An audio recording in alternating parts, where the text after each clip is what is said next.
बच्चों, कल हम लोगों ने वाक्य के 3 भेद रचना के आधार पर पढ़े थे, सरल, संयुक्त और मिश्र। सरल वाक्य जिसकी एक ही क्रिया होती है जो वाक्य को समाप्त करती है। संयुक्त वाक्य कहते हैं जिसमें 2 सरल वाक्य योजक से जुड़े होते हैं, उन्हें अलग किया जा सकता है। और मिश्र वाक्य जिसमें 2 वाक्य इस तरह से जोड़े जाते हैं कि अलग करने पर अर्थ स्पष्ट नहीं होता। आज हम मिश्र वाक्य के भेद पढ़ेंगे। मिश्र वाक्य 3 प्रकार के होते हैं, संज्ञा उपवाक्य, विशेषण उपवाक्य और क्रिया विशेषण उपवाक्य। संज्ञा उपवाक्य कहते हैं जिस आश्रित उपवाक्य के आरंभ में की शब्द होता है और पहले मैं जानता हूँ, मैं कहता हूँ, मुझे पता है, उसे पता है, उसने कहा, इसके बाद की लगा करके जो शब्द होता है वह आगे का वाक्य आश्रित संज्ञा उपवाक्य होता है। आश्रित संज्ञा उपवाक्य प्रधान वाक्य की संज्ञा के स्थान पर काम करता है। जैसे मैंने नेहा से कहा कि वह मेरे साथ चले।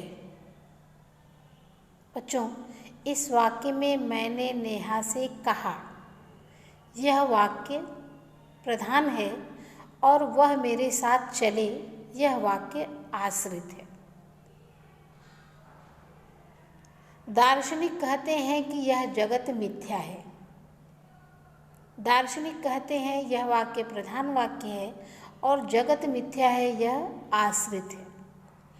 इन दोनों वाक्यों को की शब्द से जोड़ा गया है। विशेषण उपवाक्य जिस वाक्य में आश्रित उपवाक्य का आरंभ जो शब्द या जो में कारक चिन्ह लगने के साथ जो भी शब्द बनते हैं, जिसने, जिसको, जिसके लिए, जिस पर, जिससे, जिसमें, इन शब्दों द्वारा जिस वाक्य का आरंभ होता है वह वाक्य आश्रित विशेषण उपवाक्य होता है।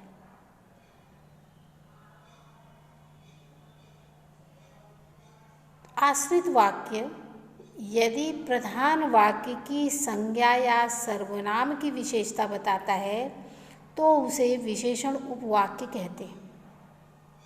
जैसे जो लोग झूठ बोलते हैं मुझे अच्छे नहीं लगते। बच्चों, जो और वह ये शब्द लगा होता है, यदि नहीं लगा होगा वह तो उसमें कॉमा लगा होगा। जो लोग झूठ बोलते हैं वह मुझे अच्छे नहीं लगते हैं, या फिर ये इस बात को लिख सकते हैं इसी तरह से कि जो लोग झूठ बोलते हैं मुझे अच्छे नहीं लगते।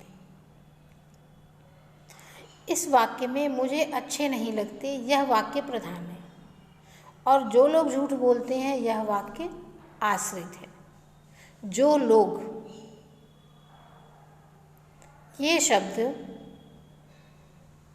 उनकी विशेषता बताता है। जो लोग झूठ बोलते हैं वह मुझे अच्छे नहीं लगते, वह की दूसरे वाक्य में वह सर्वनाम है तो विशेषण उपवाक्य वहाँ होता है जहाँ प्रधान वाक्य की संज्ञा या सर्वनाम की विशेषता बताता है आश्रित वाक्य। मेरे कमरे में एक ऐसी घड़ी है जो बहुत पुरानी है। इस वाक्य में मेरे कमरे में एक ऐसी घड़ी है, घड़ी शब्द की विशेषता दूसरा आश्रित वाक्य बता रहा है कि वह बहुत पुरानी है। तीसरा वाक्य है, मैंने आज वह किताब पढ़ी जिसे आपने लिखा है। इस वाक्य में आश्रित वाक्य है जिसे आपने लिखा है। जिसे, किसको? पहले प्रधान वाक्य में मैंने आज वह किताब पढ़ी, जिसे शब्द किताब के लिए प्रयोग किया गया है। किताब की विशेषता बता रहा है कि आपने लिखा है। तो विशेषण उपवाक्य में आश्रित वाक्य प्रधान वाक्य की संज्ञा या सर्वनाम की विशेषता बताता है। इसके बाद क्रिया विशेषण उपवाक्य। क्रिया विशेषण उपवाक्य में आश्रित वाक्य प्रधान वाक्य की क्रिया की विशेषता बताता है। क्रिया किस तरह से हो रही है, कहाँ हो रही है, कब हो रही है और कितनी मात्रा में हो रही है। क्रिया विशेषण 4 होते हैं: रीतिवाचक, स्थानवाचक, कालवाचक और परिमाणवाचक। अब इनका आरंभ जब, जहाँ, जैसे और जितना शब्द द्वारा किया जाता है। जब वर्षा होती है तब मोर नाचने लगते हैं। ये समय बताने वाला शब्द है, इसमें कालवाचक क्रिया विशेषण है। मोर कब नाचने लगते हैं? जब वर्षा होती है। वह जहाँ रहती है वह जगह बहुत गंदी है। इस वाक्य में जहाँ रहती है, कहाँ रहती है, ये कालवाचक क्रिया विशेषण है। वह ऐसे चल रही थी जैसे कोई बीमार चलता है। बच्चों, ये वाक्य रीतिवाचक क्रिया विशेषण है। ऐसे, कैसे चल रही थी, चलने की विशेषता है जैसे कोई बीमार चलता है। उतना ही खाओ जितनी भूख हो। खाने की मात्रा, क्रिया जो है खाने की मात्रा के बारे में बात की जा रही है, जितनी भूख हो। तो इस तरह कालवाचक, स्थानवाचक, रीतिवाचक और परिमाणवाचक शब्दों से जिस वाक्य का आरंभ होता है वह क्रिया विशेषण उपवाक्य कहलाता है। कुछ खास बातें हैं जो तुम्हें अपने ध्यान में ज़रूर रखनी है कि मिश्र वाक्य को कैसे पहचानेंगे। इसका ये आसान सा तरीका है कि हम वाक्य को सरल वाक्य में बदलें।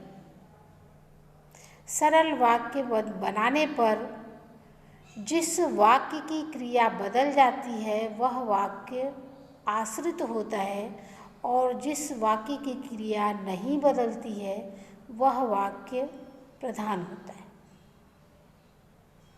जैसे जब वर्षा होती है तब मोर नाचने लगते हैं। यदि हम इस वाक्य को सरल वाक्य में परिवर्तित करें तो वाक्य बनेगा कि वर्षा होने पर मोर नाचने लगते हैं। बच्चों, जब वर्षा होती है, यह वाक्य जो है आश्रित है, क्योंकि वर्षा होने पर, होती है क्रिया बदल गई, वर्षा होने पर मोर नाचने लगते हैं। मोर नाचने लगते हैं, ये क्रिया अंत तक बनी हुई है, इसमें कोई परिवर्तन नहीं हो रहा है। तो मोर नाचने लगते हैं यह वाक्य प्रधान है और जब वर्षा होती है वह वाक्य आश्रित है। एक तो ये पहचान हो गई कि जिस वाक्य की क्रिया बदल जाती है वह वाक्य आश्रित होता है और जिस वाक्य की क्रिया नहीं बदलती है वह वाक्य प्रधान होता है। दूसरी पहचान है कि आश्रित उपवाक्य का आरंभ सदैव कि, जो, जिसने, जहाँ, जैसे आदि शब्दों द्वारा होता है। एक चीज़ और इसके बारे में ध्यान रखिए कि यह आवश्यक नहीं है कि आश्रित उपवाक्य पहले लगा हो या बाद में लगा हो। यह पहले भी हो सकता है, बाद में भी हो सकता है और वाक्य के मध्य में भी हो सकता है।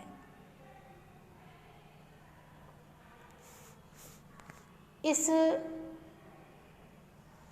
पाठ को आप व्याकरण और कृतिका दोनों एक साथ लिखेंगे, उसमें ये आप लिखते रहेंगे और इसे समझते रहेंगे कल हम इसका अभ्यास करने के लिए कुछ वाक्य देंगे, उसे आप पहचानेंगे और लिखेंगे।